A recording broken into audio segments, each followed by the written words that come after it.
গন্ধ শুঁকে কি রোগ নির্ণয় করা যায়? আমরা নিঃশ্বাসের গন্ধের মাধ্যমে কোনো রোগ নির্ণয় করতে পারি? হ্যাঁ।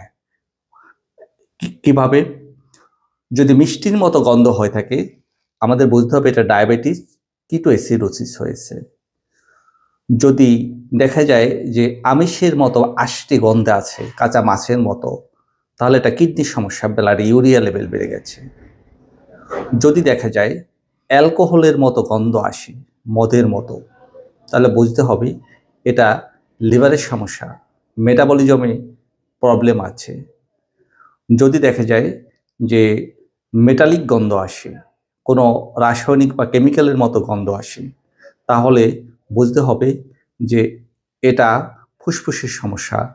যদি দেখা যায় অনেক দুর্গন্ধযুক্ত নিঃশ্বাস আসছে, পচা গন্ধ আসছে, তাহলে বুঝতে হবে এটা সাইনোসাইটিস অথবা দাঁতের সমস্যা অথবা টনসিলের সমস্যা অথবা জার্ট, গ্যাস্ট্রোএসোফেজিয়াল রিফ্লেক্স ডিসঅর্ডার, অর্থাৎ পাকস্থলীর কন্টেন্ট উপরের দিকে চলে আসে, স্ফিংক্টার লুজ হয়ে গেছে।